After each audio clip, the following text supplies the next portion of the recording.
You know, when you picture an orchid, what comes to mind? Probably something like this, right? A beautiful, almost impossibly delicate flower, maybe sitting in a pot on a windowsill. We feel like we know this plant.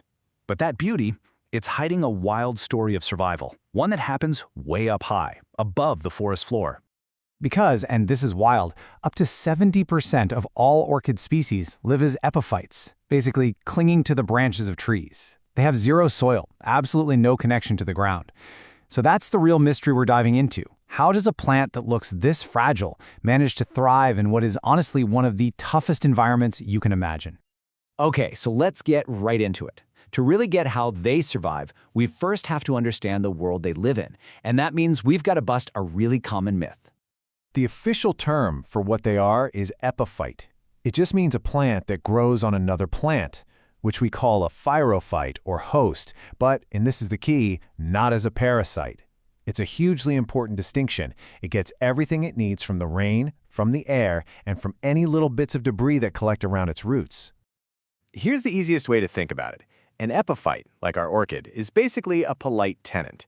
It's just using the tree for a place to live, for physical support. A parasite, though, that's a thief. It taps right into the tree's plumbing to steal water and nutrients. Orchids are just tenants. They pay their own way.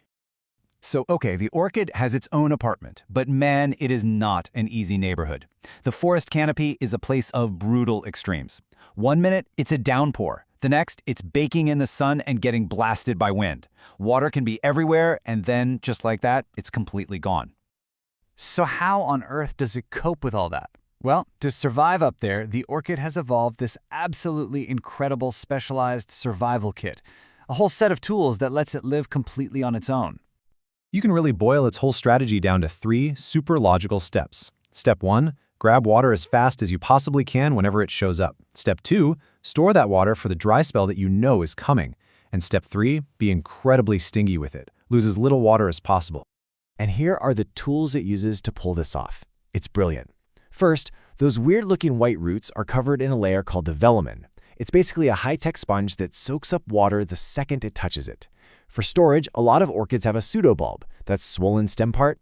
It's literally a built-in canteen. And to stop from losing water, they use this clever metabolic trick called cam photosynthesis.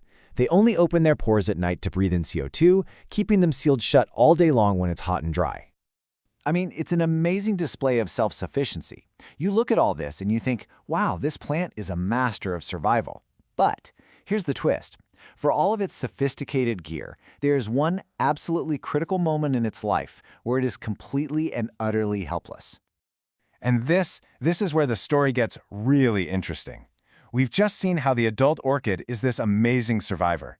But to even begin its life, it depends on a secret partner, an essential one. It all starts with the seed. Orchid seeds are, well, they're basically dust. They're microscopic, light as air, which is perfect for catching the wind and landing on a new tree branch. But there's a huge trade-off for being so small. They have no food packed inside, no energy reserves. They're like a car with a totally empty gas tank. So, how does an empty tank start its engine?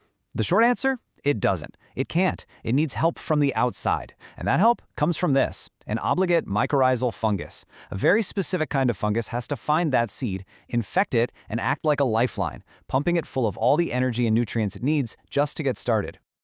And I want to be super clear about this. This relationship is completely non-negotiable. If the right kind of fungus isn't already living on that tree branch when the seed lands, nothing happens. The seed just sits there and dies. The orchid's entire life cycle depends on this one invisible gatekeeper. But here's the thing. This isn't just a one-time jumpstart to get things going.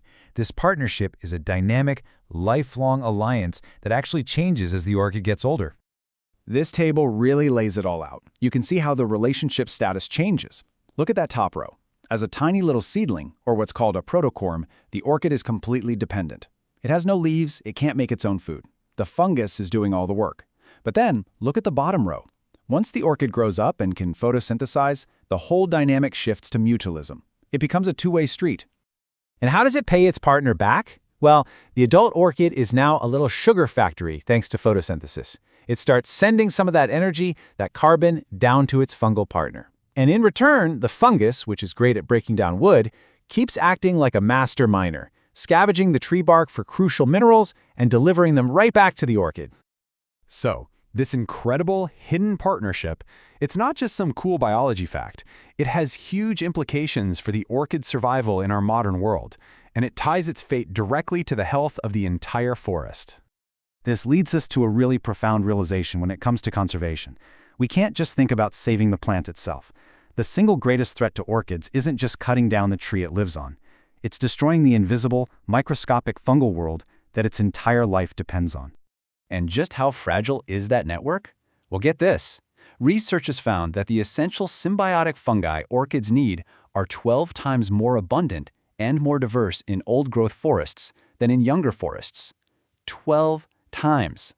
What this creates is something scientists call a conservation bottleneck. See, you can lose an old forest, and sure, you can plant new trees, but you've wiped out that complex, mature fungal community. The orchids can't come back because their essential partners are gone. You just can't rebuild that invisible world overnight. So, the story of the orchid really forces us to look deeper. It's a beautiful flower, absolutely, but it's also a window into the complex, hidden connections that hold our ecosystems together. And it leaves us with a pretty important question.